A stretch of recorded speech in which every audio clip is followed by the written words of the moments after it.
What is up, everyone? Welcome to the Undialed podcast. This is the fourth episode, which is really awesome. We're actually doing something new on this podcast. We're doing a Zoom call style podcast because of this crazy pandemic. That's how a lot of these are going to have to be.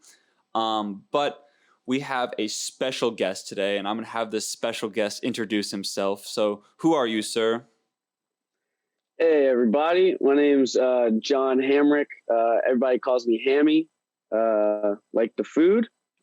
So don't call me John because I probably won't respond. Only to some people. I'm from Bear, Delaware. Currently residing in San Diego, California. Living at the luxurious Brillo pad with John Dev and Ernie Young and R.I.P. Jay Kershey. He just moved out. Oh, dude. So the Brillo pad has like such a legacy, I feel like within scootering. Like that's like if you're gonna go to any house in San Diego, you're gonna go to the Brillo pad. Tell me about like what's it like been to live in that house like over these years. Like I'm sure you've had some crazy experiences and stuff. Like but just the environment. What has that been like? It's definitely been wild. Definitely didn't ever think that like I moved out here 4 years ago. So even 5 years ago, I never would have thought like I would be doing what I'm doing now, you know. What are you doing now? Working at the scooter farm, work a couple days a week in the shop, doing customer service, retail stuff, and then do a bunch of video work on the side, do some video projects for the farm, done a bunch of projects for Ethic, North, done a bunch of other scooter companies.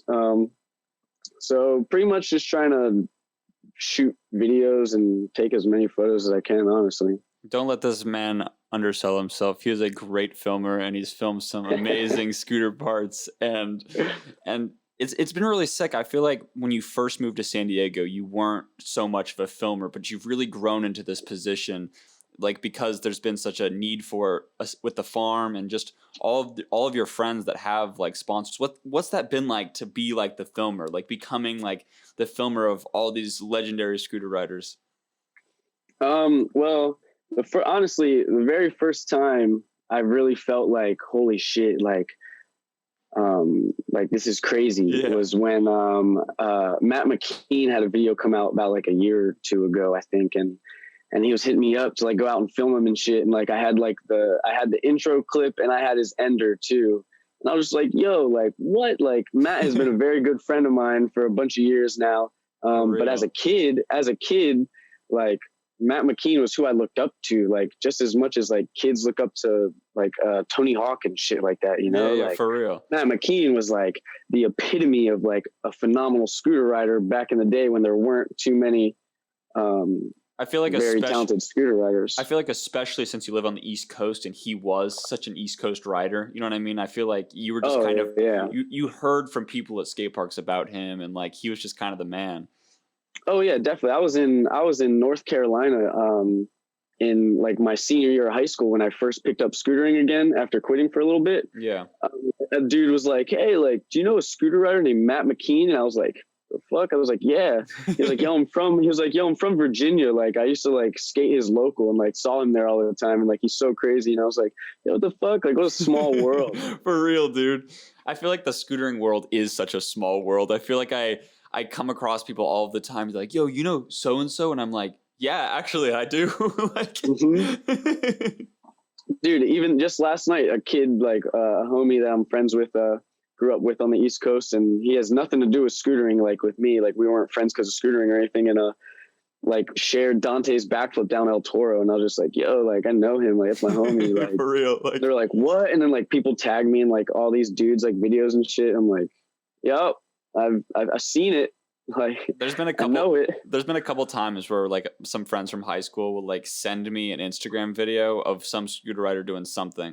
And the one instance I can really like remember is when Rumet did like the 360 flip drop at Corby, and I remember like I was there when he did it, and I actually filmed it. So I filmed the clip that he posted, and then my homie from high school sent me the clip, and I was just like, "Yo, have you seen this? That shit was crazy, huh?" It's like, I was behind the lens, bro. Yeah, I mean, So I that's don't the know. It's key. just funny.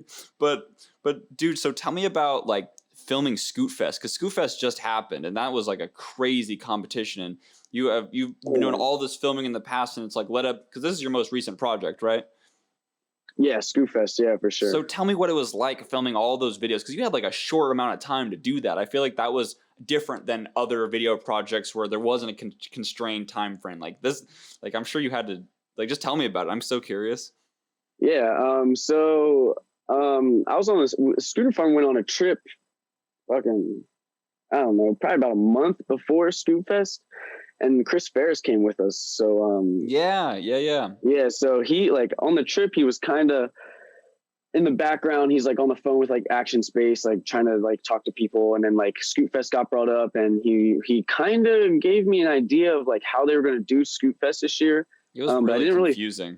I didn't think too much of it until we got back home from the trip. I was probably home for about a week, and Becca Ortiz hit me up, and she was like, "Yo, Hammy, like Scootfest has this shit going on, blah blah blah." Like gave me the rundown. She like gave me the PDF file that had like all the rules and all that stuff on it. And I was like, yeah, like for sure, I'll film you. And then literally that night, Chris Ferris hits me up. Hey, dude, like, do you want to film my Scootfest video? And I'm like, yeah, sure. Like, yeah, word, I can do that too. And then the next day, Derek Marr hits me up. Hey, dude, can you film my Scootfest video? You're like, fuck yeah, like I can do all three. That should be all right. It was definitely weird. We had 15 days, I think. We did it in 7. Not because it went very well. That is not why we got it done in 7 days. We definitely had a huge hiccup in the beginning, and that led us to a very, very slow start. What was the hiccup in the beginning? Chris was just super stressed out, trying to make sure everyone had a filmer and stuff like that, because that's huge, like for this, because we at first were like, at first we kind of looked at it like a video contest, kind of like Coalition, you know what I'm saying? It's going to be judged heavily on video quality, editing, blah, blah, blah, song choice, which turned out that wasn't really the case. For the main stuff, it was all just trick based. Which probably could have helped a little bit, with like us getting started a little bit quicker. But so Chris was like stressed on everyone, like getting a filmer, blah, blah, blah. So he came down a couple days late, and then there was just a little bit of struggle and a little bit of confusion, a lot of confusion on what the event was, how they're going to judge the event, like all this different stuff. And so it kind of put a lack into filming. And then the last 2 days we had were a weekend, were Saturday and Sunday. Yeah. Well, Monday was the day we had to film as well, but Saturday and Sunday were like our main last 2 days to film, and it was supposed to rain here in SD. What? Like what? Like out of all days. Yeah, it's always sunny there. How many? Yeah, that's what I'm saying. Like out of all the days it could fucking rain, it chooses to rain the 2 days that we have left to film at Scootfest. So we ended up going to Woodward and finishing up filming there. And I mean, other than that, it went really good. Like it was definitely a little bit of a struggle on everyone's end, just because we were so confused and didn't really know how this was all going about. But it turned out sick. Like everything was awesome. Like filming with everyone was sick. Like being at Woodward, just all by ourselves, just like hanging out together, like me and like a bunch of park rats, you know what I'm saying? Like I would normally hang out with people like of that like style, you know. I don't film that style of scootering too often. I think so it's kind of different for me too, so it was pretty sick. I think that like within the scootering community, I feel like there's kind of a lack of park edits. I feel like we see plenty of park things on Instagram. You know, it's pretty much I feel like equal 50-50 of park and street on Instagram, but like edits, it's like there's not anywhere near the amount of park edits there is street edits. So like this was actually like really cool, because it was like, damn, these park riders have to go and like film and edit, you know? I mean, it was basically like an Instagram video. It was only a minute long, but it was cool to like put that on. And I really wish that like more park riders would release like hard edits, because like, and not just like day edits or like 3-day edits.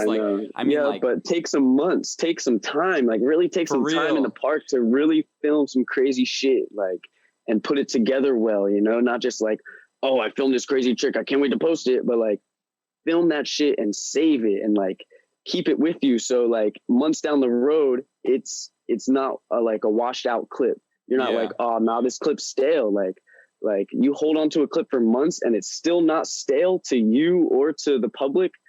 That's a phenomenal feeling. For real. Like a way better feeling than just having that instant gratuity. You know what I'm saying? What do you think it would take for park riders to really start diving into edits more? Like what push in the scootering world do you think that would take?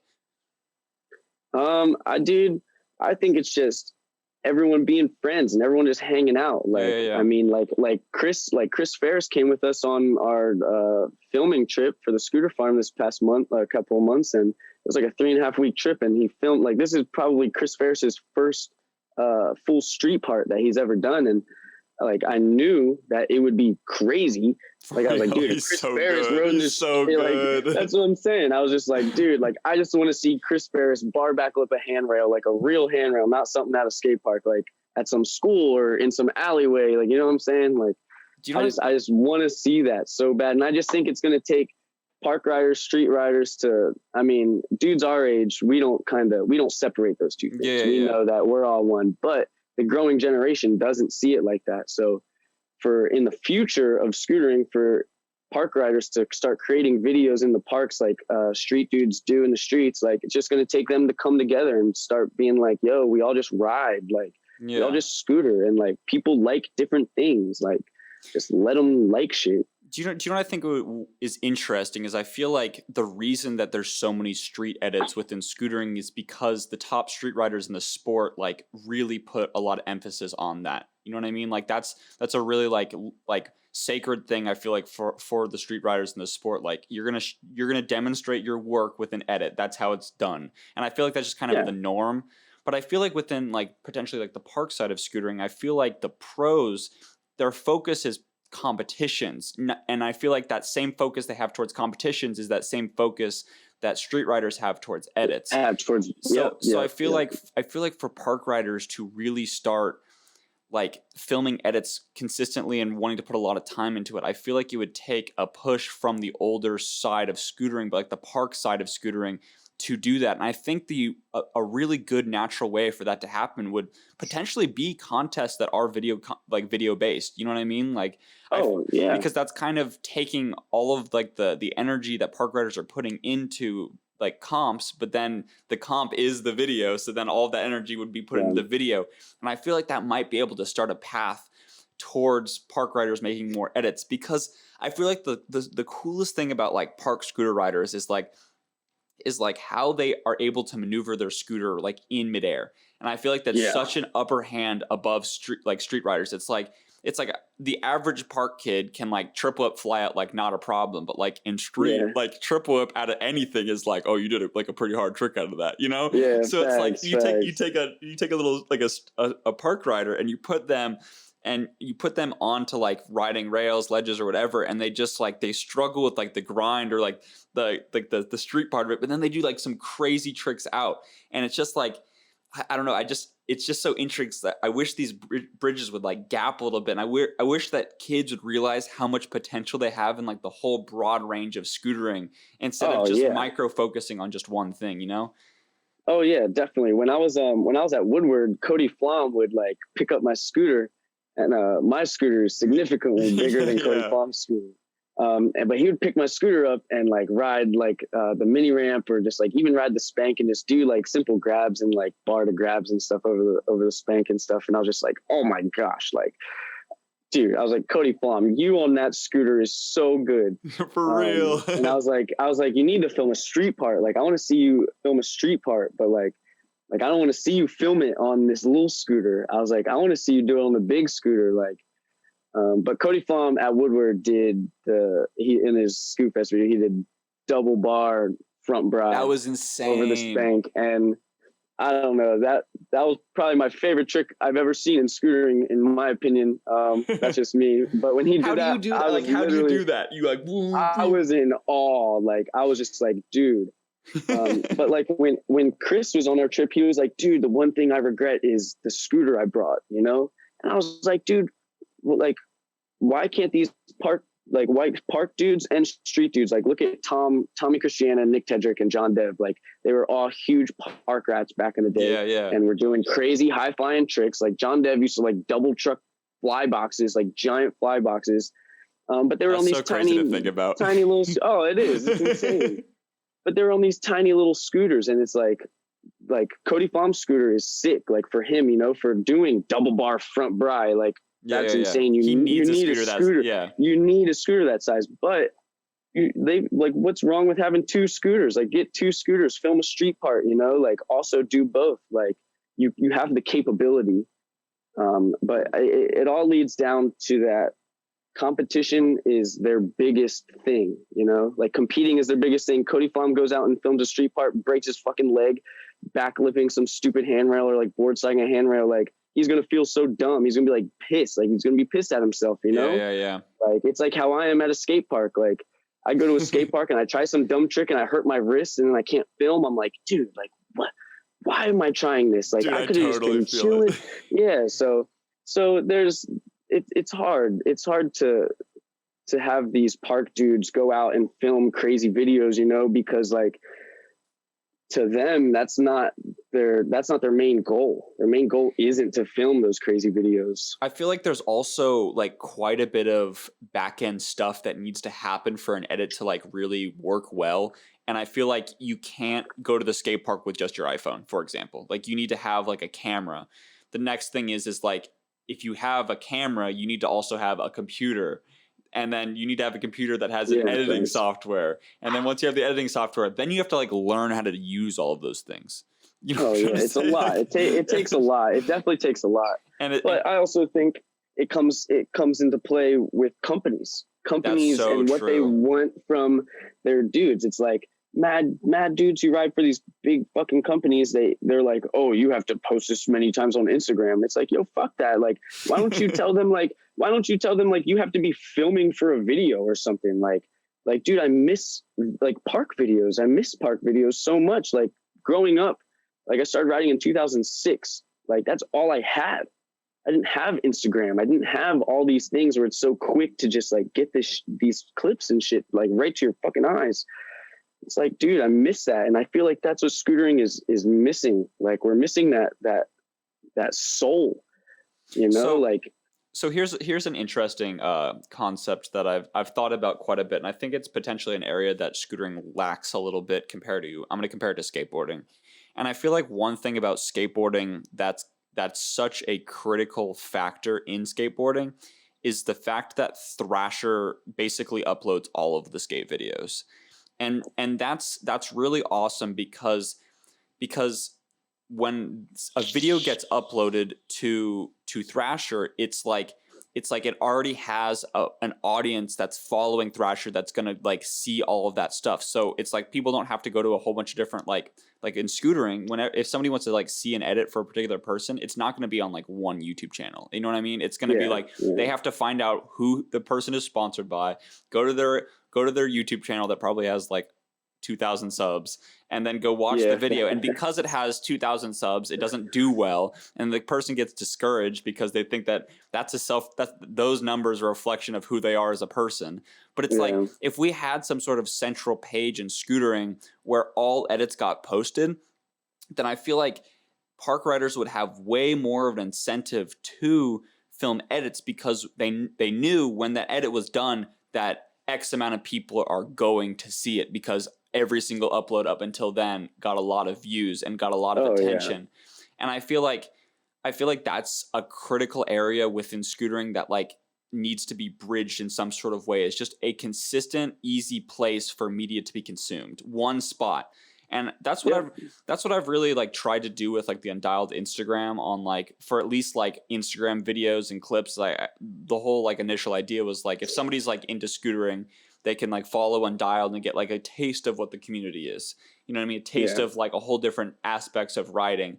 And but it's like and then me and Clayton initially when we first started Undialed, we thought about like doing the YouTube channel thing. But like honestly, I don't think like me and Clayton are like the people to do it within the sport, like within the scene. I feel like the most ideal situation would be getting Trend Kill to yeah, to definitely, like getting a definitely. really solid base behind Trendkill. Because dude, like imagine if like, for example, like Envy has some park kid who's really, really killing it, and they just paid Trendkill to like put up their video. Put up the video. You know what Exactly. And exactly. And it's one easy way to watch these videos, dude. Like you don't have to go fucking looking all over the internet. Yeah. I really like, I want to see Trendkill win so bad. Oh, Like, dude, I'm the same way. When David and Matt told me that they're bringing it back, I was so stoked. I was like, oh, thank God. Like, please, we need something. We need something for these dudes. And we definitely need something for because I love all the random videos too, like from like foreign countries, like all these random kids that you've never even heard of before. For real, and you're just like, holy shit, like they shred. The filmers are sick, editing sick. Not all the time. Not all the time the videos are that good, but a lot of the time they are. And it's a good way for kids who have a camera, kids who want to keep pursuing this filming and just keep pursuing videos and stuff like that. It's just a great place for them to have their videos showcased to the whole industry. Facts. Like instead of them just getting hidden away behind all the bullshit of Instagram. Yeah. So having Trendkill, if Trendkill can keep building themselves up, and with everyone's support, they will continue to do that. Then I think that would push Scootering in definitely a great direction, especially video wise. Yeah. Because people are going to start to have that want to be on Trendkill. Like, oh, I want my video on Trendkill. You know what I'm saying? Like stuff like that. Yeah. I feel like there is a lot of kids. I think it would be huge. I feel like there is a lot of kids these days that like. Yeah, I feel like there's a lot of kids these days that really do make videos for Trendkill. Like they specifically go out and film for Trendkill. Do you know? Does Olay uploads edits similar to like Trendkill? Oh yeah, Olay's another one too. Olay's another one, yeah. In the beginning of Olay, I was kind of iffy, but I was the same way about the scooter farm when I first found out about John Dev riding. When I was living in Delaware with John Dev, and he told me he started riding for the scooter farm, I was like, what the fuck is the scooter farm? This sounds corny. I was like, what is that? And then like it was like their first hoodie they did. It was like a pullover. It was black, had the red like old school looking scooter on it with the scooter farm, and I was like, damn, that is fly. Like so it's kind of Olay's kind of, I feel the same way about how I did in the beginning, but nah, like Jared Adelson, he's the man. Like he loves scootering, and he wants to just use all the knowledge and stuff that he intakes throughout his life and just push all of that into scootering, which is like, to me, the coolest fucking thing ever, because I'm doing the same thing in a different way. And there's tons, exactly. There's tons of people doing that. So when I see people that really want to put their all into this industry that, and we can't tell you where we're going to be 10 years from now, like it's scary to think about, but at the same time, I don't even give a shit, because like, this is what needs to happen and for scootering to grow. So Olay's sick as fuck. They put mad people on the map, post like even their Instagram. Like I hate Instagram, but like they do such a good job on Instagram. Oh, dude, they do the top 5 underrated riders of the week or whatever and stuff like that. And it's like these dudes I've never even heard of, and they're fucked. Like these kids are insane. Isn't it crazy how many kids on Instagram you just have never heard of, and then you see an Instagram video and you're like, damn, like you don't know where that came from. Dude, it makes me so, like, it just makes my heart filled with so much joy thinking that like there's so many kids out there scootering like how I was as a kid, every day, all day. I didn't care about anything else. All I wanted to do was just scooter with my homies and learn new tricks. Like, so like it's cool that like kids are still doing that today. Do you know what probably is like one of the coolest things about scootering for me is like how much scootering is thriving. And I feel like it's common, especially, and I feel like America and in spots like old scooter hot spots, or just like spots that were really hot with scooters. It's kind of like something I feel like people talk like, oh, scooters aren't what they were in 2016 or 2000. You know what I'm trying to say? Like people always try to like scooters aren't what they are. It's like scooters aren't what they are anymore. Like they always just try to like put down scootering in one way. But like I genuinely think like at this very moment right now, I think scootering is thriving more than it ever has been because of the international effect that's happening. And what's insane for me to think about is like the most viewed scooter YouTuber who consistently makes scooter only content is actually a French vlogger that like makes French vlog videos, and he gets like hundreds of thousands of views on like his scooter videos where he's just like as if like Raymond Warner is doing like, you know what I mean, like he's just doing like scootering stuff, but it's all in French. So he has like a huge audience in Canada, like in French Canada. He has a huge audience in France. There's a lot of like parts in Africa that all speak French because they were like French colonies. And it's like there's this whole side of scootering that like we haven't seen, and then like in Asia, like scootering is gonna like take off in Asia, you know what I mean? Like, and then when that happens, there's gonna be these whole pockets of these like groups of homies that we're gonna like meet that like we have no idea who they are now, and it's just like that's what gets me so excited about scootering is like all like how it's just growing so like out of control. Yeah, it is. It definitely is. I mean, like the videos and the riding and the trick selections that kids today can look up to, even dude, the scooters that they can start on, dude. Like I started on a Razor Pro model that was all bolted up, and like I would bolt my bars together so it'd be one piece bars, and like these kids have these crazy ass scooters that like I'm like, dude, imagine if you think about like John Dev, like that generation of scootering, Matt, all those dudes, Fuller, like if they started on the scooters that they can buy from the scooter farm and the vault and all these crazy shops, like if they could have bought these scooters and started and seen that and the tricks that these dudes are doing nowadays, like, dude, the kids today would be even more fucked than they already are. Could you imagine? Like, because these kids, yeah, it's insane. These kids have these crazy videos to look up to, and they're 12. Like there's a kid in Lakeside, little Chris on Instagram. Like he's a little homie, 13 years old, yo. He's nasty. Like his style is just like, what? Like when I was 13, I didn't even know style. I was wearing like skinny jeans from the girls section in Hot Topic, like colored skinny jeans. I was like, my man got a chain on, like big old baggy pants, like just look like a little thug, like, and like doing like Feeble Smith finger whips on like hubbas and shit. Like I'm just like, bro, like these little kids just have like they don't understand what they have, you know. I'm sure so much of that pushing it. I'm sure so much of that is due to like how good the parts are. It has to be. You know what I'm trying? Yeah. It has to be. And we're the pioneers. And like, man. I just think about like a 50-50, for example. It's like, there was like a good chunk of scootering where like 50-50s were like a really hard trick because the decks just like wouldn't really allow it. You know what I'm trying to say? Like it was like doing 50-50s on like 4.5, like good luck, you know? And what's so funny is like when I first started scootering, decks were so skinny and I like hyper focused on 50s. And then like as time got on, the decks got wider and wider. And it's just like, I was like, I probably should have focused on other things. Like this trick would have came like later. For real.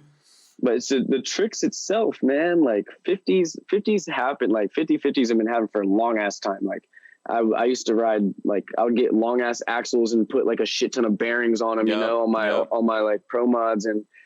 But like it's all perfected now. Like everything's getting perfected in scootering, like decks, styles of decks, like and how well they're made, like to do these tricks, you know, like people finally fucking figuring out like wheelbase in scooter decks, like for foot space and stuff like that. It's all getting perfected. What I found was so interesting about like scooters is the fact that like when they built like the Razor foldable scooter, like they basically like were not thinking so much about like the riding experience as much as like scooter companies these days are, you know what I mean? So it's like a lot of the parts they have on those like old scooters, like the foldable scooters and stuff, are just like these kind of this weird random sizes that were like good for production. Like they were cheap for production, but so that was the sizes they got made, you know? And it's like those sizes are the sizes that like scooter companies like have to work with, you know what I mean? Like that's the template. And it's just funny for me to think about. It's like 24 millimeter wide wheels. Like that's the standard scooter wheel width. And it's like that width is the standard rollerblade wheel size. So like when Razor like made their first scooters, they just went to a rollerblade company and just got a bigger wheel and was like, "Yep, we're just gonna use Yeah, they're these." like, oh, look at this. We could use just a little bit more. All right. And like there was no thought put into that. It's just some random number that was cheap for production. And it's funny because it's like now we're trying to figure out like all of these like rudimentary sizes. Like 30mm wheels came out, 12 standard came out, like deck thickness is like a lot, like something interesting to me. It's like that varies so much brand to brand, and it's just like I feel like scootering is so exciting on the part side because there's so much innovation. I feel like compared to any other action sport, it's like scooter kids like expect a brand new extrusion every time a deck drops, and that's like crazy. Yeah, it is pretty crazy to think about like that. And it's like in the skateboarding world, it's like, let's look at skate decks like 10 years ago. Like the graphics are different now. Like, yeah, but yeah, like the shapes have all been perfected in skateboarding for decades, so no one's too worried about that, about like creating a new skateboard shape. You know what I'm saying? Like that's not a thing people think about in this day and age. Like it's just so old. But in today, it's what scootering has to think about, and it's what these kids look forward to, like when a new deck comes out and they get bummed when it's like the same one as the last one. You just put a new color on it. it definitely, I mean, although we may feel like these scooter decks and stuff have been perfected already, like dude, I don't think they have. Yeah, I don't either, by far. Like a couple of years ago, I was like, no, dude, like this is a scooter I want to ride. I love this deck. I love the feel, the bar height, the bar width, everything's perfect. A year later, it's like I ride someone else's scooter who's like shit is like just a little bit different than mine. I'm like, nah, this is way better than what I ride. And then I switch over. Like literally just happened like the other day. I forgot my scooter was at the shop. We had to close the shop down for a day because they were like pouring concrete right out front of the shop, like filling in the sidewalks. Yeah. And I was like, damn, like I can't even go to this farm and get my scooter. Like we're not even gonna be able to get in there. And John like had built another scooter just out of spare parts. And he was like, you could ride this one, but it doesn't have front pegs. And I was like, fuck. Like I don't want to ride a scooter without front pegs. but dude, I rode all day that day and loved it. Like had a blast. Like 50s were just like sliding so much better without the pegs in my way. And now I like don't ride front pegs anymore. Like what? Like my whole life I was just like, I'm always gonna ride pegs, blah blah blah. Then square dropouts came and I was like, fuck, I guess I gotta get used to square dropouts. And then I got used to that and I was like, yeah, this is fine. Like with the 2 front pegs, like this is fine. I'll never stop riding the front pegs though. And then now look at me, 25, changing how I'm riding my scooter. So it's funny. I feel like years ago is like that's how you determine that somebody rode street is when they had pegs on their scooter. Like I mean like way back in the day. Like that's how you knew. Oh, you ride pegs, you must be street. I'm like, what? And my favorite thing about pegs back in the day is they never matched the thickness of the deck extrusion. So like half of the time, dog, people would be like riding on their deck and the peg would just be hovering over the ledge. Dude, literally crisp decks. Like when John rode for Crisp, I used to get all his hand-me-downs and I rode 4 pegs at the time. And like, I'm telling you, I was doing 50s on 5 wides, like no problem. My pegs were not touching. I promise. Like my pegs did not touch. If you missed the 50, that's when the pegs hit. Yep. The pegs would hit and make that like nails on a chalkboard sound. And I'm like, shins rub against the fucking angle iron. Yeah, that's funny as shit. Dude, I think it's so funny like how like pegs just in scootering like vary like over every size. Like I feel like in biking it's like 4 inches is like the standard. Like I feel like that's pretty much what every biker rides. But like it's scootering, it's like, remember when Elliot Arnold's making like shotgun pegs and they were just like they're literally nothing. And little nubs. And then compare that to like a full size like Ethic 12 standard peg. It's like, it's like that's not even the same piece of equipment. Like I know, definitely not even close. That is crazy. Scootering's come a long way, man. It's crazy to have seen so much of it, like starting riding in 2006, like a lot of these kids that like come to the scooter farm and they're shredders. Like these little kids are nasty.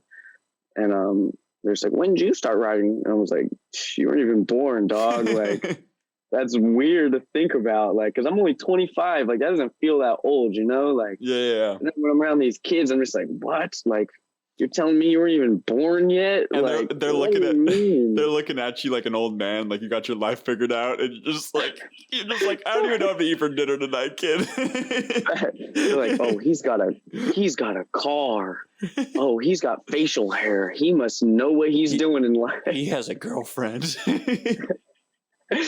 He must have it all going for Dude, him, you know? You remember when you were a kid, you really thought that about like people our age now? Oh yeah, definitely all the time, dude. Like babysitters and stuff, and like, or people that would like watch me in like after school care and shit. Like they were like literally my age or even younger, and I used to think they were so old. So old. Like, I can't wait to be like that. And I'm like, damn, nah. Like, man, I wish I could go back to being a kid and not giving a fuck about anything.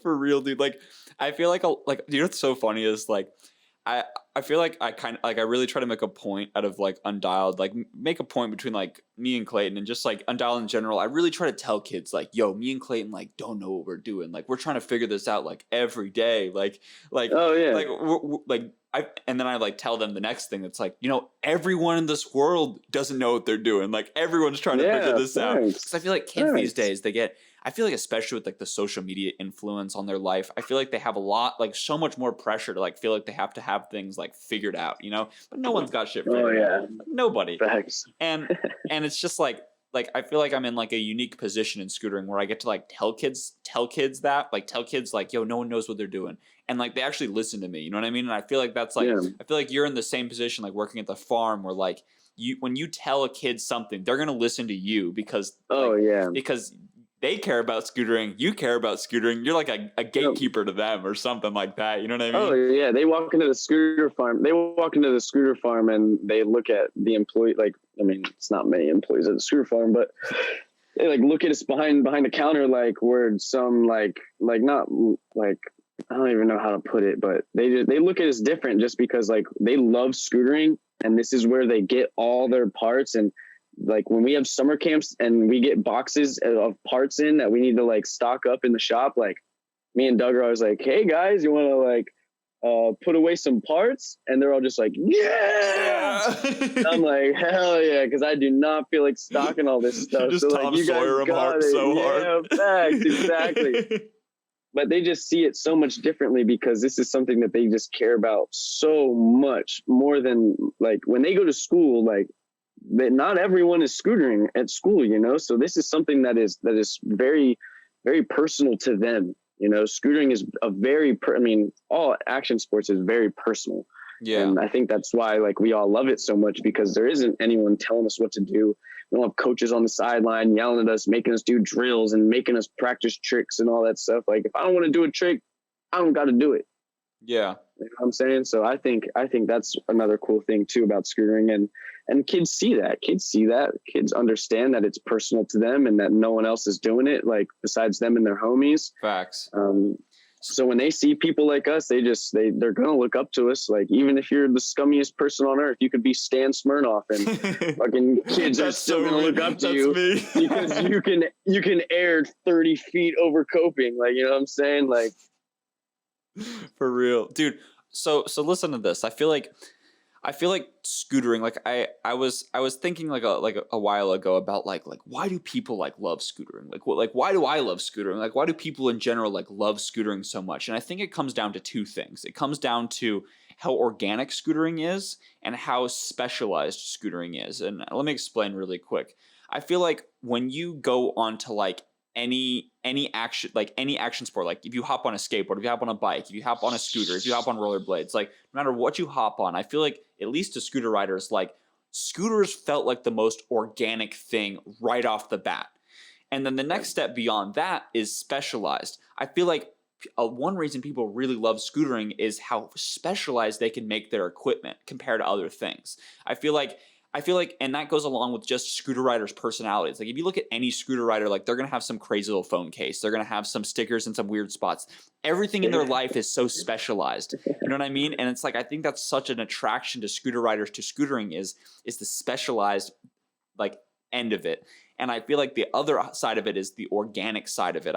I feel like if you think about like when like Bird and Uber like started to like put out scooters, it's like, why do they choose scooters over electric Yeah. skateboards, over electric bikes, all over other things? It's like, because that, from a consumer side, was the most organic and easiest thing to use initially.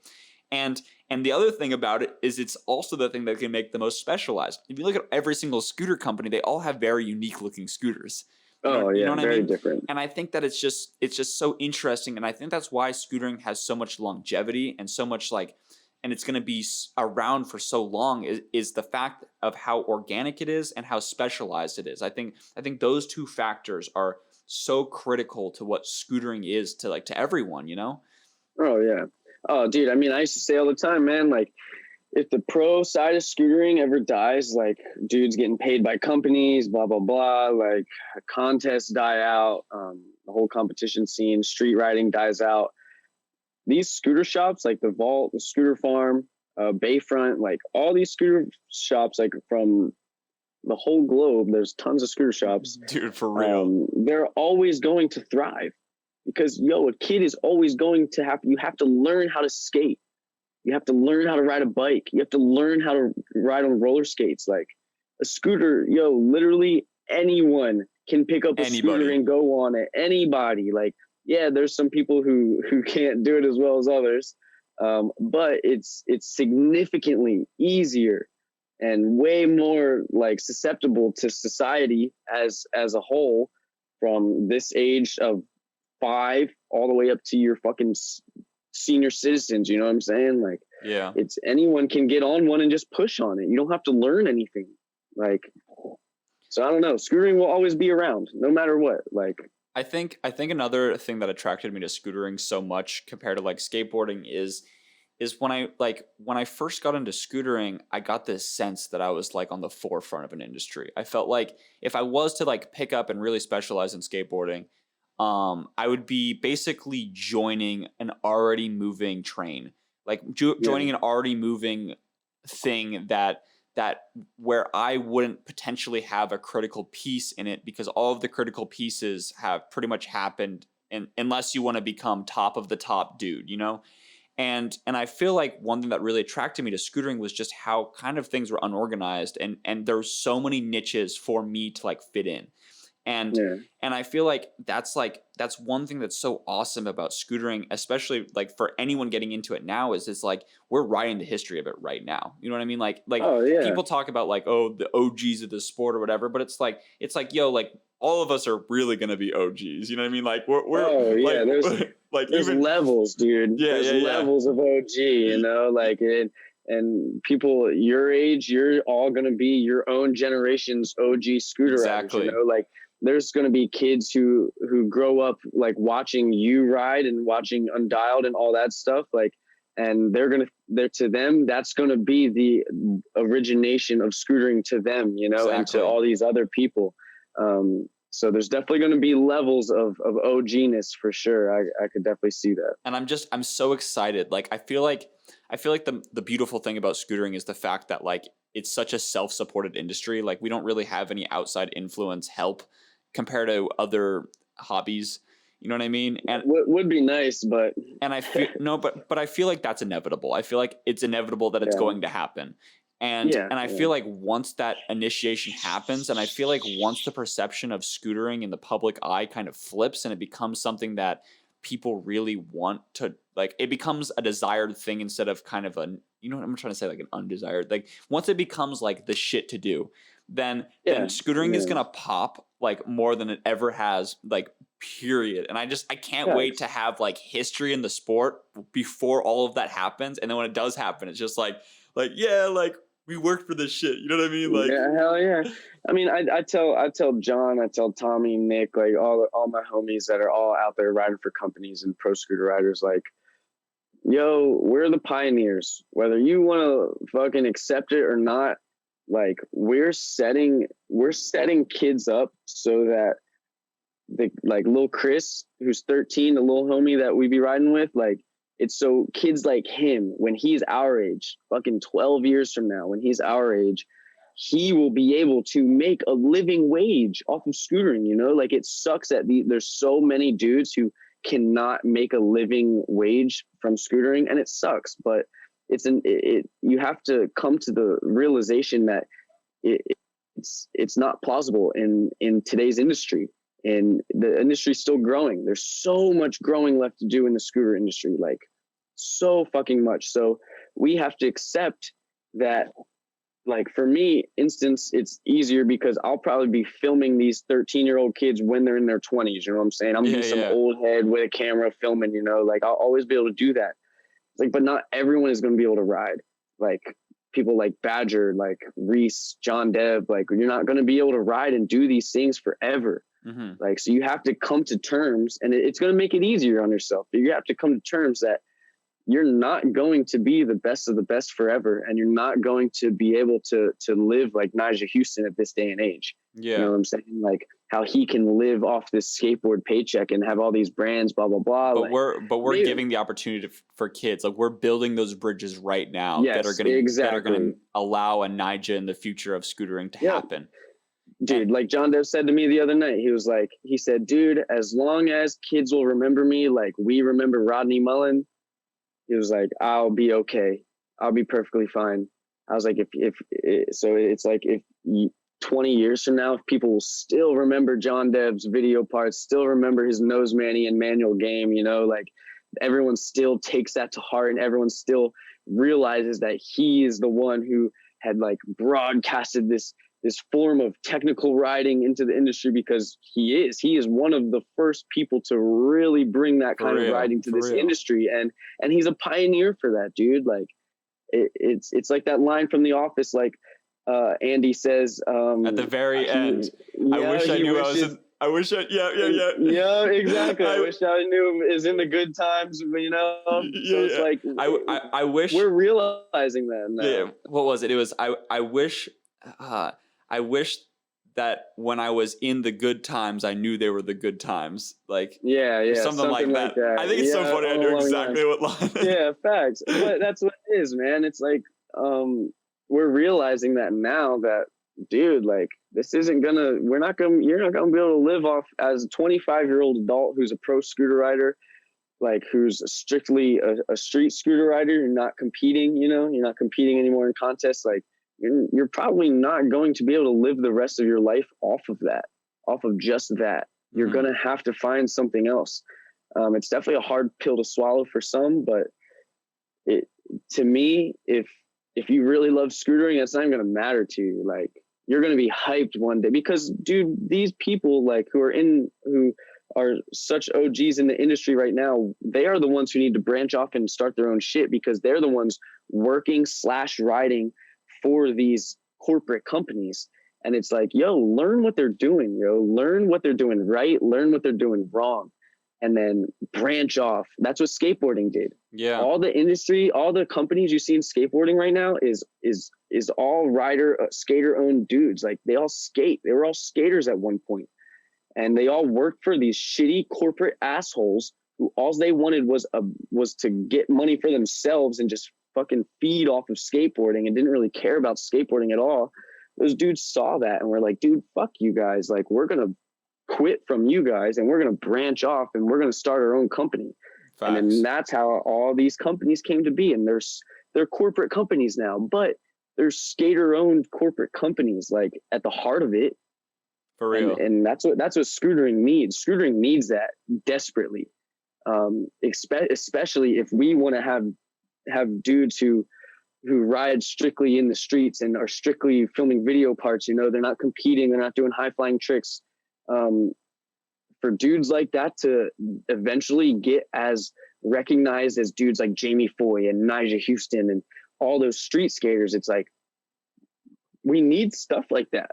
We need dudes to step up. And I mean, I ain't saying I'm going to be the guy who does that because I'm just the guy with the camera, man. Like I'll film you guys videos, but I ain't trying to start no business or anything. I'll help.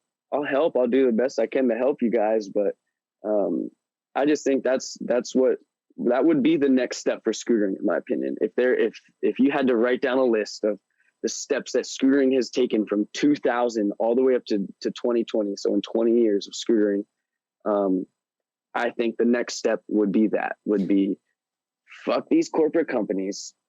Like, these dudes who cared, the only reason they're in it is because they have money and they have their hands in all these different things that give them a bunch of money.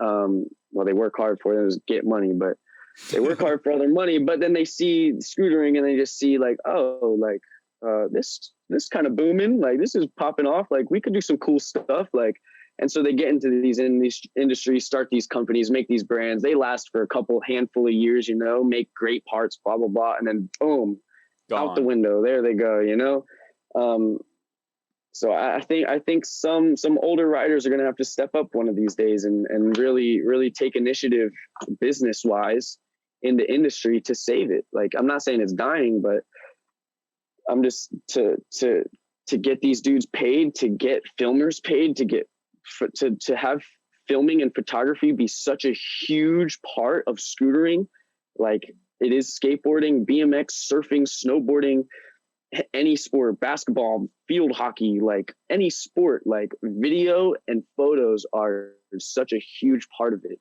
And not the instant gratification part of filming and photos, like iPhone stuff, like legitimate professional video and photography work. Like, and I think that's what it's going to take. It's what it's going to take for scootering to take its next step to really start pushing its limits a little bit more.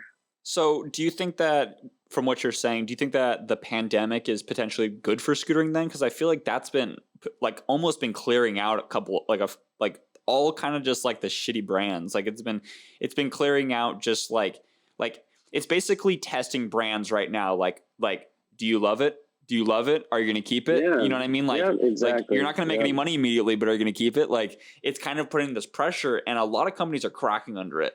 And I feel like by the end of this, we might actually have like a whole new range of like top companies. Like I think about like North Scooters, for example, and it's like at one point in time, like North Scooters was, I'm just going to say it, like they were just like an oil slick China company. Like straight up, nothing. They really were just kind of this like piece of shit company that had like a questionable logo. And like I was like, damn, this company's like it's cool, like yeah, like China parts, but I look at them now and I'm just like, damn, North, y'all are really fucking killing it right now. Like, yeah, they are, for real. And it's because they have riders behind them. Like they have John Dev on phone calls every morning. Like John Dev's in meetings all the time with North, like, and because he's like the TM for North. Yeah. And he's in like FaceTime meetings like almost every day, like at 8 a.m. till like noon, like with these dudes. And he's really like giving that rider perspective. And like that goes to what I was just talking about, like getting riders in these companies, like go work for these companies, yo. Like don't just ride for them. Like find out what they're actually doing. Find out what they're doing with their budgeting. Find out what they're doing with their marketing. Find out what they're doing with production. Like find out all these little things that will give you so much knowledge. Yeah. And that will eventually lead you to be able to branch off and do something on your own. For real, or with help from other homies, So I feel like there needs to be some rider-owned park companies that really kill it, because I feel like that's kind of an interesting thing about scootering is like if you look at the street, like the top street brands in scootering, like for the most part they are all rider-owned. Like you have Tilt, it's like that's rider-owned. You have Proto, that's rider-owned. You have Native, that's rider-owned. You have North, that's rider-owned. You have Affinity. I go on TSI, like. All of those are rider owned, but it's like I feel like on the park side, it's like we look at Envy. It's like that is not rider owned. You know what I mean? Like there's corporate dudes doing that, and I don't want to call out any companies or that, but you know what I'm trying to say, and I feel like it'd be so cool for like a rider, especially on the park side, to really like try to make the most quality park parts possible, because I don't know, it's kind of weird to me that like the top park decks are all made by like street brands. Like the top park deck is like an ethic Pandemonium, or like an Aztec, or like an Hydra deck. You know what I'm trying to say? And it's like why is there no true. Why is there not like a top like level park company who exclusively makes like no, this trick is for like this deck is for a box jump, like you know what I mean, like and Facts, I feel like they would have the opportunity to do so well. It's just like, and then if they were to do that well, like could you imagine if they really started putting emphasis on video parts and like really start, like I feel like that's such a hole in scootering that like the right person just needs to fill. And I don't know who that would be, but like they're out there. Yeah, for sure. I mean, like I said earlier, like I think companies need to start stressing less social media presence and more scootering presence. I feel like the goals need to be extended out a little bit more. I feel like a lot of these companies have these really, really short-term 6-month plan goals of like you need to post this many times on Instagram to do like this, so that way in 6 months this will happen. But it's like, yo, a lot of these like marketing plans and a lot of these like organic ways that people become loyal customers, like they don't happen overnight and they don't happen with a post. You know what I'm trying to say? Like it happens over a long period of time of consistent, repetitive, like reassurance of the brand. And I feel like a lot of the companies that like don't necessarily like make their riders post consistently, because I don't have to post on any regular basis. And I feel like a lot of the North riders I'm sure they don't have to, you know what I mean? And it's like I feel like there doesn't need to be a set amount of posts to like gain loyalty. I feel like if there is a set amount of posts, it like almost like is unloyal. It just feels like this person's just getting paid to like post. You can tell in their work. I don't know. It's, you know, like that time of the year where it's like, oh, it's the Envy prodigies are about to come out. Like when all the riders, it's just like you can't look at your Instagram for like a day or two because it's just spam. Like, I feel like there's so many better ways to go about that. Yeah, definitely is. I mean, dude, social media is sick. Like, don't get me wrong. Like, Instagram's sick as fuck. Social media is cool. It needs to be used in proper ways. And it sucks seeing kids just grab a hold to Instagram, because like when Instagram first came out, like when I was filming Insta clips all the time, it was just because like I was at the skate park. Like even John Dev, when he was riding for Crisp, it was like, dude, like let's film Insta clips just because like we're bored. Like got nothing else to do. Like especially living in Delaware. Like if you didn't like, I used to ask this question all the time. Like on my days off work when I lived in Delaware, it was like I would go to the skate park all day long with the homies. Like go get food, hit another park at night, blah blah blah. Like every single day. And I was like, dude, if you don't hang out at skate parks, like what do you do? For real. Like, what do you do? Like, what do you do on your days off? Like, what do you like? Go to the mall? Or like, I don't know. Like, it was always so. Dude, like, I feel the exact same way. To me, I always wonder, like, what do people do? We just made Instagram videos for fun, and we still do to this day. I film stuff just for fun. Like, I would never want. That's why I never wanted to become like a pro scooter rider or aspire to be like the best scooter rider. Like. I'm content with my scootering. Finally, at a point in my life, my intent on scootering was to always just be able to go to a skate park and hit every obstacle, just cruise the skate park, and I can just like ride and I can just do tricks, you know, like little simple stuff on simple objects, you know. I never really wanted to do more than that. But I just think maybe I'm a little old, maybe just an old soul. But videos and photographs to me will never die out. And I just think they get a little bit underappreciated in the scooter industry. Skateboarders, dude, like I hate comparing scootering to skateboarding because it's so hate comparing anything. Yeah. I hate comparing anything to anything. I'm not a comparer. I'm never going to be like that. I'm not that type of person. But you look at skateboarding, you look at snowboarding, you look at all these different action sports and even just sports in general. And it's just so focused on videos and photos and covers of things, you know. Back in the day, it was like getting your photo on a cover of a magazine or like even back in the day when I was filming John Dev for Crisp, when I was still using like Canon, like T5Is and stuff to film, like getting our videos posted on like,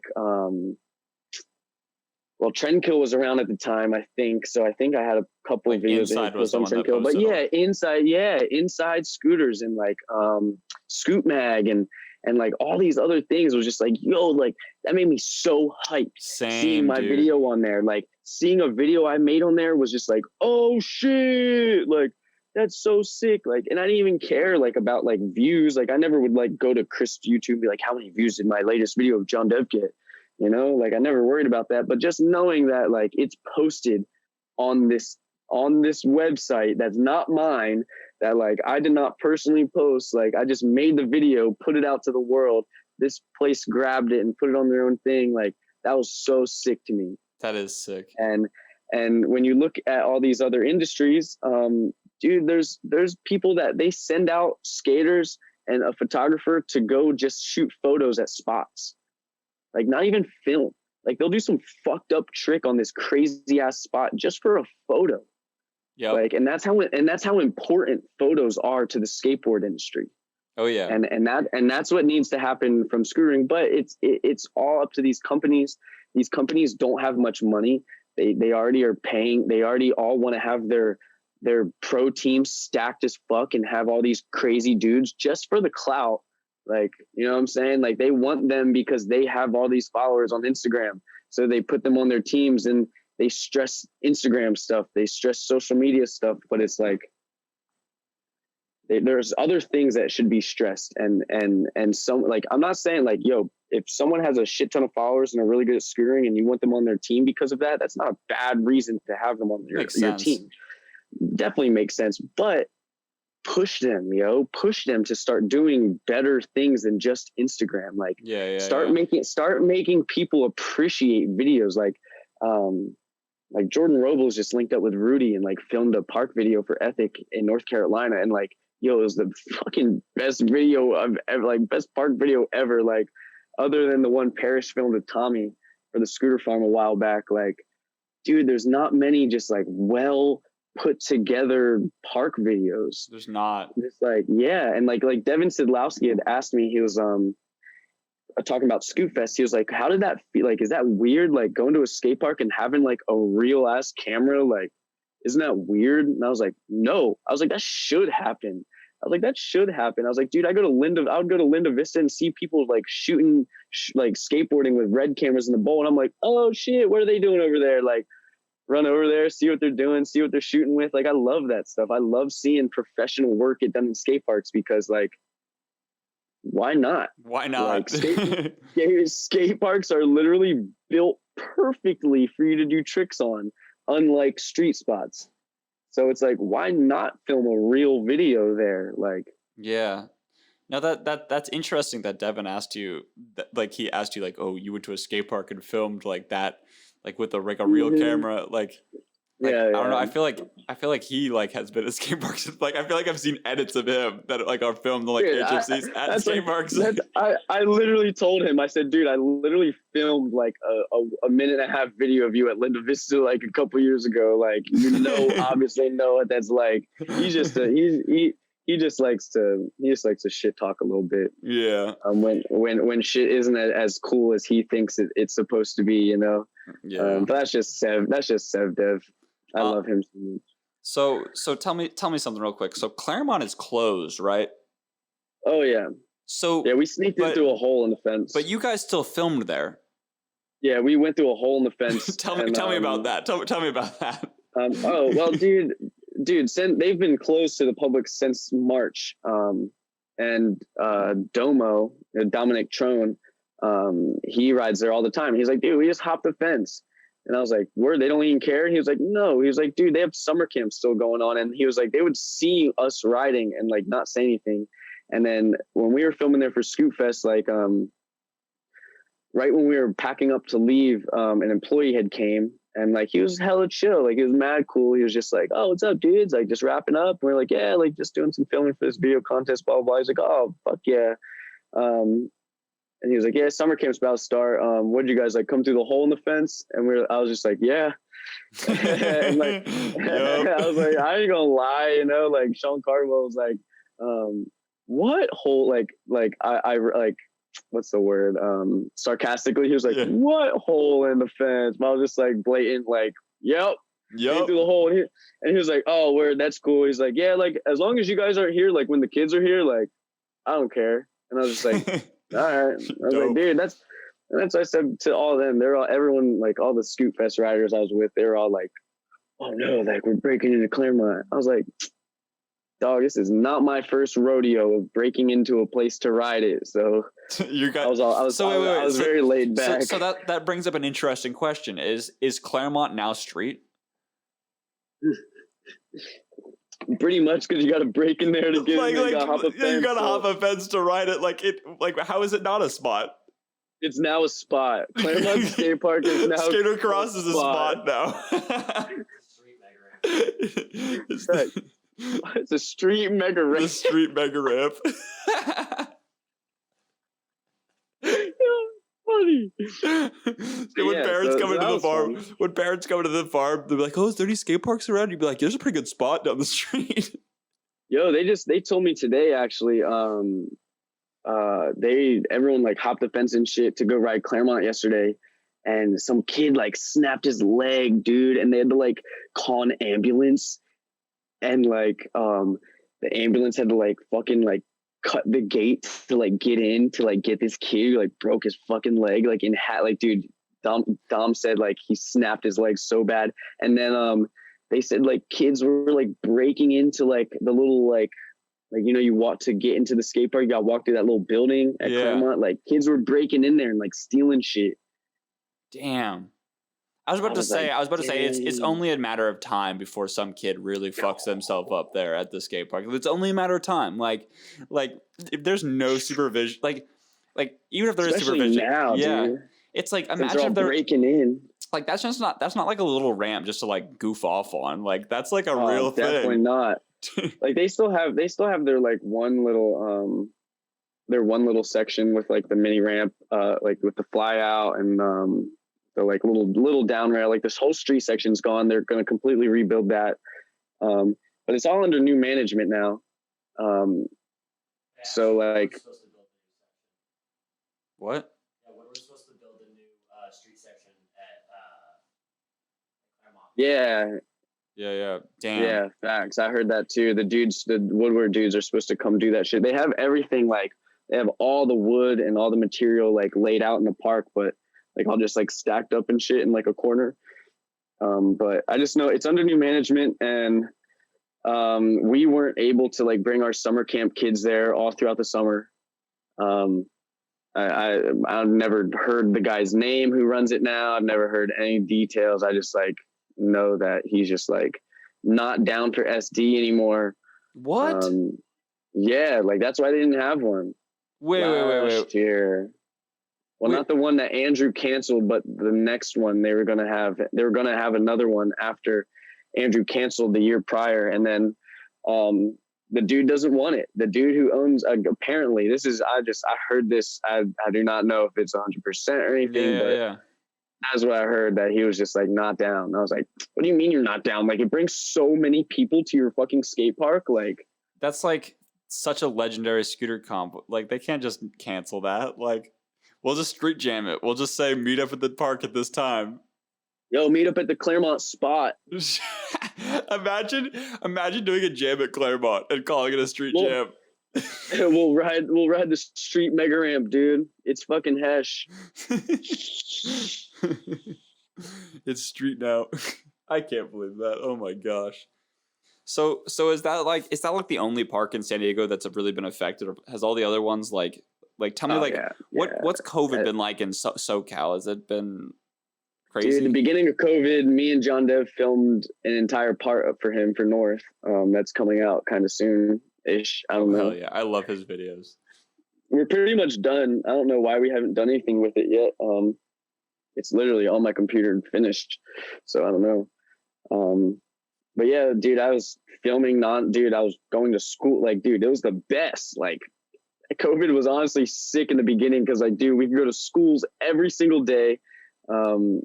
Like from March all through summer. So like we got really, really used to going to schools. And then for Scootfest, Derek Marr was supposed to have a street part as well. He was supposed to do park and street. And I was like, and we were like running out of time. And I was like, dude, like we got like one day where we can go out and ride street spots and maybe finish your video in one day. And I was like, if we can get into some schools, it'll be no problem. And this was just a month ago. So, or a couple weeks ago. And all the schools were like, faculty was there, and there's so many people there now. Like schools aren't in session. Everyone's doing online, but there's teachers there and fucking faculty and stuff. So like schools are definitely a bust now. But the beginning of COVID was sick. Like being able to ride every day, going to schools and actually doing like getting productive filming done was very nice. Especially in a time where we normally don't. Yeah. We normally can't go to schools, you know, so that was really tight. But San Diego opened up real quick, like with indoor seating for restaurants, bars and stuff like that, opened up pretty quick. Lasted a pretty long time. We're fucking back to like code purple or something. I don't know. What does that mean? We're like level purple or something like that, which is like the highest level you can be for COVID or whatever. So like, Scooter Farm, we can only have like 25% of its normal occupancy like in the building, which is kind of a lot of people because, to be honest, Scooter Farm is pretty big if you include the skate park. Like determining amount of people that you can fit inside the Scooter Farm is itself. pretty big now that I'm thinking about it. Like yeah, like the shop itself is small, but like if we needed to make a line, you could make a hefty line through the skate park, you know? So like mad people could fit in the skate park. So we're not too stressed on that, but like restaurants are all just outdoor seating now, no more indoor seating. Can't be out past 10, can't be out before, Really? be out before. Yeah, it's like we have a curfew. It's like 10 p.m. to 5 a.m. Hershey, he moved to Ohio. They just started curfew as well. It's like 10 to 5. Yeah. That's crazy. But I don't go out past 10 anyways, man. I don't want to do all that. And I ain't trying to go out. I ain't trying to get sick. So could you imagine living in Australia, like during all this? I'm seeing like the boys out there that they are just like, they're actually locked down. Yeah, a lot of places were like really fucked. Like San Diego was not that bad. Arizona's been super chill this whole time. Oh, dude, when I came last time I was in Arizona, it's exactly the same as when you were here. It was like not even for the farm trip, but like I was there prior. I was there camping in the middle of a desert, like in Burritos area. Yeah. Whatever he lives. Like Death Valley. Yeah, there's a skater dude that Rudy knows, and he literally lives in the like, what's Burritos area called? The one he lives in now. It's just like West Phoenix. Goodyear. Not Goodyear. Yeah. It was in Goodyear. Literally, you just like pull off the side of the road, dude, and like take these crazy back roads through like in the desert, and then like he has like a hut built that's underground that he lives in, and he's building like a bowl. Like a skateboard bowl. Is that the bowl that Reese in his video? There was like the spray paint. Yup. That's where we were at. That's literally in the middle of fucking nowhere. And so we went and stayed out there. And dude, we were going in the restaurants in like, what month was that? I forget. It was probably at least 5 months ago. I'd say that was when I was there. And dude, no one was wearing masks anywhere. I was still wearing my mask just because, like, I ain't trying to get sick, like, and I ain't trying to get no one sick if I got that shit and I don't have symptoms, you know. So, but it was just crazy how different it was in Arizona then compared to SD. Then I was just like, whoa, like y'all don't give a fuck. For real. All right. Yeah, no, it's been wild here. Like I feel like COVID has happened. You have to wear a mask every time you go inside somewhere. Like. But it's like, I feel like one thing that hasn't changed during COVID is like the vibe at skate parks. I feel like if anything, skate parks have gotten more crowded because of COVID. Like, oh, dude, yeah, skate parks. I don't even go to skate parks, dude. Seriously, like, if me and John Dev go to a skate park, it's like we try to go to a skate park that no one goes to. You know, like I can't go to Linda Vista. I went to Linda Vista to film clips of Becca and literally got in an argument with this old skater head, like, and I was about to get in a fight with him, like. Every single time I go to Linda, someone has something to say to me, and I don't take shit like that kindly. Wait, so you're saying Linda's been like super packed recently? Yeah. Oh, hell yeah. Also, every like skate parks around me, at least. Like, I mean, PQ's mellow all the time. PQ's never really too packed. Um, but mainly it's Linda Vista. Linda Vista is the main skate park that, like, me as a scooter rider, I will get in a fight with a skater there. Really? Because they got something to fucking say. I feel like every time I've been there, people have been kind of chill, but I feel like that was like when it was still kind of a new park. I feel like maybe the locals there have like settled in now. I don't know. It's like it's always random people, to be honest. Like when when we go to like Lakeside or PQ or Poway or anything like that, it's like, or even more down south, like going to the tinier skate parks and stuff too. Where like all the skate mafia dudes skate and shit, like they don't give a fuck, like they don't care, like they think we're sick. Like even if they don't think we're sick, they don't say anything. Yeah, they don't say like shit. They keep they're adults. They keep their mouth shut. They don't, if you don't got something nice to say, don't say it at all. That's For simple. real. Yeah. So it's like, dude, like, and it's just the lack of respect. I'm not asking for respect as a scooter rider. I'm asking for respect as a human being that wants to go to a skate park to enjoy himself. You know, no, I feel it's like, dude, like we're all just here trying to have fun. Like, fucking relax. Why you got to be yelling and getting mad? Like, chill out. Who cares? Someone got in your way. Like, the skate park. It's go ride a street spot, dude. Like, get out of here if you don't want anyone in your way. For real. It's so funny, like the disconnect people have between like almost dehumanizing people about what thing they ride at the skate park. Like if you compare like a skateboarder, biker, scooter rider all together, it's like, all right, here's usually a male, usually a younger male, and they're going to this place to almost hurt themselves without hurting themselves in order to trick their brain into thinking that they're going to hurt themselves, but they don't hurt themselves. And the whole point is that they're not going to hurt themselves, but they're going to get really close. That's the entire point. Close, yeah. And when you break it down like that, it's like, come on, dude. Like, and it's so funny. It's like when you think about it, it's just like, guys, we're all doing the same thing here. Like, like this, I just prefer to almost hurt myself this way. I can't stand the hatred. I can't stand the sass. I can't stand like getting on a skateboard, scooter, bike, skates, fucking pogo stick. Like, who cares? Like, a little kid gets in your way to skate park, like, yo, it sucks. That's annoying, right?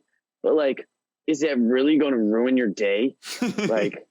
like you really want that to ruin your day? As like, especially the dude like at Linda the other day, it's like, bro, like, dude, he was like in his 60s, and I'm just like, dog, like, grow up. Like, who cares, dude? Like, I was sitting there filming Becca, and he just like comes skating right by me like 3 different times. Like, I'm on like a bank to ledge. So like I'm standing on the bank, here's the ledge. And like he would just come right by me and like give a quick like skirt, like give a quick power slide, like literally like centimeters away from my feet. And I was just like, yo, are you good? And he like takes his headphones out and turns around all mad. And he's like, what? And I was like, are you all right? I was like, can't you see I'm standing here like trying to film this clip of her? Like, he's like, yeah, well, you're all like standing in the way. And I was like, yo, have you ever heard of like asking someone nicely to move? Like, seriously, like you could have just been like, hey, dude, like I want to skate right there. Like, you mind looking out when I come through? And I'd been like, hell yeah, dude, I'll get out of your fucking way. My bad. It's just like respect is so important. Yeah, it's just, dude, it's respect as a human being. It's like, yo, like if I see someone filming on a ledge that I want to ride at a skate park, I'm going to just wait till they're done. Like, it's not going to ruin my day because I didn't get to ride this ledge that day that's there every single day. For real. I don't understand the skate park beef. I don't get it. To me, it's stupid. It's people who don't understand the realness of whatever sport they're doing, you know? I've noticed like, whenever anyone is good at whatever they're doing, those people are always the ones that are to never like say anything to you. But it's the people who are not so good at their activity that I feel like have to say things in order to fill the void of what they're feeling about themselves. Yeah, because they want to be cool. They want to fit in with skaters in the industry. So they're like, oh, skateboarders hate scooter riders. So like, if I want to be cool in skateboarding, I should hate scooter riders. Not thinking like, oh, maybe I should like practice my tricks a little bit harder and try to get better at skating. For And it's real. like dudes want to talk shit on like me and John when we go to skate parks, and it's like, yo, what are you, 40 years old and you skate for fun on the weekends after your 9-to-5 job, you piece of shit? Like, how much money do you make out of your industry? How many people in the skate industry really like care and respect you as a person? I'm like, oh, none of them. Like exactly. Like, I don't ever want to pull that card, like, because I'm a humble person, but like, yo, if you're gonna talk shit about me riding a scooter when I literally make a living off of this industry, like, and you make literally, all you do is give the industry money. Yeah. You don't get money, you give them money. Like, come on, dude. Like, do you know what I thought was really interesting to watch is, do you remember when all of the BLM things were happening? And I feel like it was like a particular day, like Blackout Tuesday. You remember when that was happening? And all like the corporate brands, and I noticed a lot of skate companies were like really posting a lot of things about how like we do not tolerate like we like everyone is inclusive in our community, like everyone is this and that, and it made me so mad when the skateboard companies posted shit like that, because I was like, you guys are all capping right now. Every single one of you guys are capping right now, because like you will show, like, you will post the gay pride flag, you will post that, and you will still go to the skate park and scream at a 6-year-old and call him gay. Like, for like, it's just like, so do you guys include everyone, or is this just a marketing plan? Like, because scooter riders, we really do include everyone. Like, oh, I feel like out of any action sports industry. No. Out of any industry. Yeah. Scooter riders, like, dude, like, I have made so many friends just because they ride scooters, you know. Facts. Like, and like, it's like, dude, I don't care what else you do. Like, you like to ride scooters, so do I. Like, dude, we have such a huge thing in common. And I feel like majority of the scooter community are all homies. Like, yeah. Whether you really dislike the way they do things, you know, like there's people in the industry where I'm like, oh, like, why are they posting shit like that? Like, they're cornballs, blah, blah, blah. But like, doesn't mean I hate them. I still love them as a person. I'll still tell them, like, like, yo, that was corny, but like, do you, like, if that's working for you, fucking do it. Who cares? Who am I? Like, don't listen to me. If I think that something is corny and you like it, who cares? You know? Like, who fucking cares? Like, do what you love to do. That's why we ride scooters, is because we all want to do what we want. We all want to do what we love. I feel like it's so, like, at the end of the day, like, if you aren't doing, like, maybe you don't have to make a career off of doing what you love, because I feel like that's potentially unrealistic for a lot of people. But if you're not actively pursuing at least one thing in your life you really love with the time that you have to do that, like, what's even the point of living?